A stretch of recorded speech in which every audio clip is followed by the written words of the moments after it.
আপনাকে বলা হচ্ছে যে অমুক সাহেব লোড ফ্যাক্টর 50% ধরে এস্টিমেট করেন, সাবস্টেশন বসানোর তো জায়গা নাই। ডেভেলপার আপনাকে বলছে যে লোড কমিয়ে দেখানোর জন্য যাতে করে 50 কিলোওয়াটের নিচে থাকে, কারণ বিএনবিসিতে 50 কিলোওয়াটের উপর হলে সাবস্টেশন রিকোয়ারমেন্ট, বাট বর্তমানে বাংলাদেশ ইলেকট্রিসিটি বোর্ড থেকে এটা হচ্ছে যে 80 কিলোওয়াট করা হয়েছে। সো সাবস্টেশন যাতে বসাতে না হয় তার জন্য আপনাকে হচ্ছে লোড কমানোর কথা বলতেছে, লোড কমিয়ে দেখানোর কথা বলতেছে। সো আপনি তার কথায় রাজি হয়ে কাগজে কলমে লোড কমাইলেন, কিন্তু বিল্ডিং চালু হওয়ার পর যখন এসিগুলো একসাথে চলা শুরু করলো তখন মেইন কেবল ওভারহিট হয়ে এই অবস্থা হচ্ছে। চিত্রে আমরা যেরকম দেখতে পাচ্ছি, যদিও এটা জাস্ট একটা প্রতীকী চিত্র এআই দিয়ে করা। বিএনবিসি ইলেকট্রিক্যাল মাস্টারির তৃতীয় মডিউলে আপনাকে স্বাগত জানাচ্ছি। আমি এম এ রমজান। এই মডিউলেই আসলে নির্ধারিত হয় আপনার বিল্ডিংয়ের কেবল সাইজ কত হবে, ব্রেকার কি বসবে এবং সাবস্টেশন লাগবে কি লাগবে না। সো আমরা শিখব রুম থেকে শুরু করে পুরো বিল্ডিংয়ের কানেক্টেড লোড কিভাবে এস্টিমেট করতে হয়। মোস্ট ইম্পর্ট্যান্ট একটি বিষয় কানেক্টেড লোডটা এস্টিমেট করা। শুরুতেই একটা কনফিউশন ক্লিয়ার করি, কানেক্টেড লোড এবং ম্যাক্সিমাম ডিমান্ড এক জিনিস না। কিন্তু আপনার বিল্ডিংয়ের সব লাইট, ফ্যান, এসি, মোটর যদি একসাথে 100% ক্যাপাসিটিতে চালানো হয় তবে যে লোড হবে সেটা হচ্ছে কানেক্টেড লোড। ক্লিয়ার? তার মানে বিল্ডিংয়ের সমস্ত লাইট, ফ্যান, এসি, মোটর সব ধরনের লোড একসাথে যদি 100% ক্যাপাসিটিতে চালানো হয় সেটা হচ্ছে যে কানেক্টেড লোড। আর বাস্তবে যেহেতু সব একসাথে চলে না, সাধারণত কি হয় যে কোনো একটা ফ্ল্যাটের কোনো একটা স্পেসের কিছু লোড বন্ধ আছে, এক্সট্রা টাইম এই 36টা ধরেন একটা বিল্ডিংয়ে ফ্ল্যাট আছে, 36টা ফ্ল্যাটের সব লোডটা একসাথে চলবে না। কেউ হয়তো একটু রেস্ট নিচ্ছে, কেউ ঘুমাচ্ছে, কেউ এসি চালাচ্ছে, কেউ এসি চালাচ্ছে না, কেউ টিভি চালাচ্ছে, কেউ লাইট অফ আছে, কেউ কিচেনে আছে, কেউ ওয়াশরুমে আছে। মানে কাজের ভেদে বিভিন্ন ধরনের সিচুয়েশন ভেদে দেখা যাচ্ছে সবগুলা লোড অ্যাট এ টাইম কখনোই চলে না যদি কেউ ইচ্ছাকৃত না চালায়।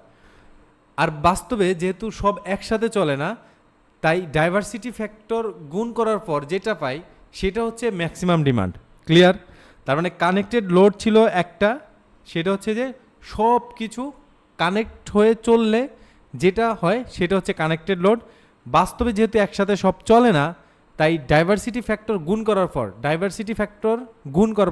সেটা হচ্ছে, এবং সেটাকে যদি কানেক্টেড লোডের সাথে গুণ দেওয়া হয় তাহলে কিন্তু ম্যাক্সিমাম ডিমান্ডটা পাওয়া যাচ্ছে।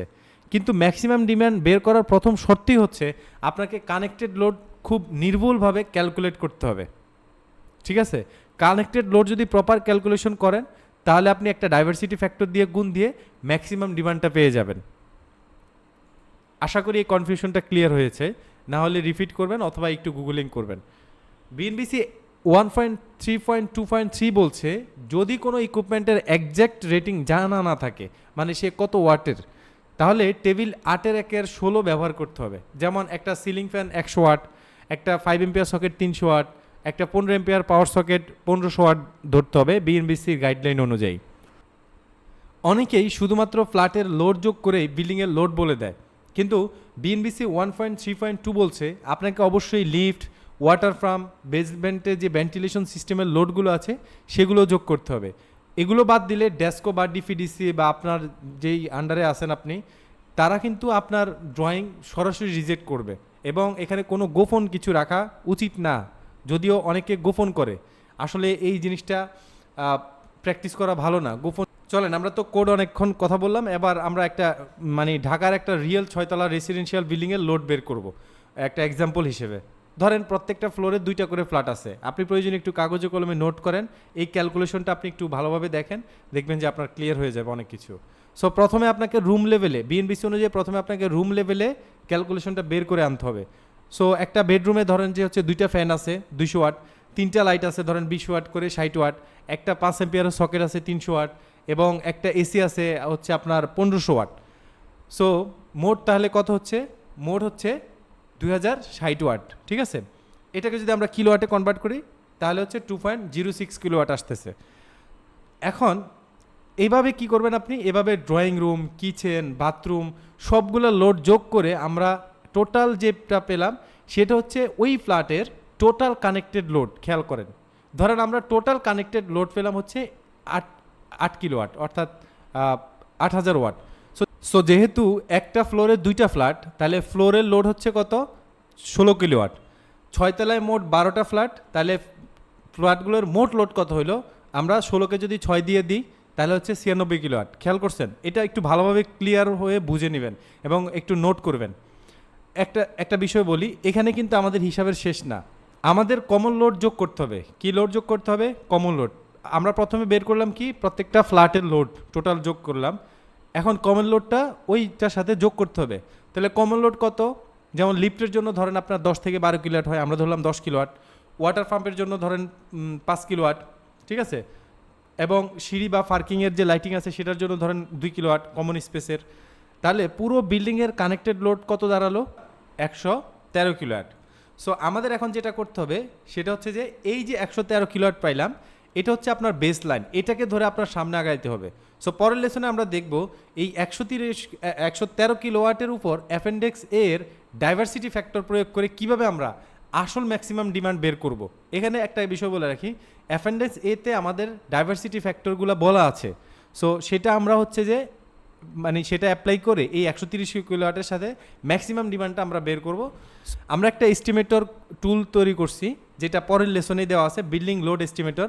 সো ওই টুলটা ব্যবহার করে আপনি এখনই আপনার সাইটের লোড চেক করতে পারবেন এবং পরবর্তীতে আপনি যদি আরও কোনো লোড ক্যালকুলেশন করতে চান, লোড এস্টিমেট করতে চান, আমাদের এই বিল্ডিং লোড এস্টিমেটরটা ব্যবহার করতে পারবেন। আমরা চেষ্টা করছি এই পুরো কোর্সটা খুবই ইন্টারেক্টিভ ওয়েতে মডার্ন লার্নিং এডুকেশন মানে প্ল্যাটফর্মের মতো একটা ফ্লেভার দেওয়ার জন্য। আশা করি আমাদেরকে একটু সাপোর্ট দিবেন, বিভিন্ন কিছু সাজেশন করবেন, আপনার প্রবলেমগুলো শেয়ার করবেন, আপনি প্রয়োজনে নক দিয়ে সাপোর্ট নেবেন। ইভেন সবচেয়ে মানে রিকোয়েস্ট যেটা থাকবে সেটা হচ্ছে যে আমাদের প্ল্যাটফর্মটাকে বাংলাদেশের ইলেকট্রিক্যাল ইঞ্জিনিয়ারিং শিক্ষার্থী, ফ্রেশ গ্রাজুয়েট এবং প্রফেশনালদের জন্য একটা ভালো রিসোর্স হিসেবে তৈরি করার মানে লক্ষ্যে আমাদেরকে একটু সাপোর্ট দিবেন। বিশেষ করে আপনারা একটু সাজেশন দিবেন, আপনাদের রিকোয়ারমেন্টগুলো জানাবেন, আমাদের কোনো কিছু ফল্ট ফাইলে সেটা একটু বলবেন আর শুধরানোর জন্য আমাদেরকে একটু বলবেন। তারপর হচ্ছে কিছু রিভিউ দিবেন, হ্যাঁ ভালো হলে অবশ্যই ভালো রিভিউ দিবেন, খারাপ হলে অবশ্যই খারাপ রিভিউ দিয়ে আমাদেরকে একটু দিবেন যাতে করে আমরা বেটার কিছু আপনাদেরকে দিতে পারি। সো এইটুকুই আপনার কাছে রিকোয়েস্ট থাকলো। সো পরের লেসনে আমরা ইনশাল্লাহ কথা বলবো আরও নতুন টপিক নিয়ে এবং এই লোড ক্যালকুলেশন নিয়ে আমরা সামনে আগাবো। ধন্যবাদ। তবে হ্যাঁ, এখানে কিন্তু এই জিনিসগুলো একটু ভালোভাবে প্র্যাকটিস করতে হবে। শুধুমাত্র ভিডিও লেকচার দিয়ে সামনে গিয়ে যদি যান, লেকচার দেখে সামনে যান, টু বি অনেস্ট আপনি আসলে নিজের ভিতরে কিছু নিতে পারবেন না। নিজের ভিতরে শুধুমাত্র নিতে পারবেন তখনই যখন আপনি একটু কাগজে কলমে একটু প্র্যাকটিস করবেন। আর এখানে 50 কিলোওয়াট যেই ব্যাপারটা আছে সাবস্টেশন রিকোয়ারমেন্ট, এটা বিএনবিসিতে এখনও 50 কিলোওয়াটে বলা আছে, বাট বিএনবিসি গেজেটেড হওয়ার পরে বাংলাদেশ ইলেকট্রিসিটি বোর্ড থেকে এটাকে 80 কিলোওয়াট করা হয়েছে। সো আপনি 80 কিলোওয়াটকেই এখন কনসিডার করতে পারেন। 80 কিলোওয়াটের উপরে হইলে এখন সাবস্টেশন প্রয়োজন হয় প্র্যাকটিক্যালি। ধন্যবাদ।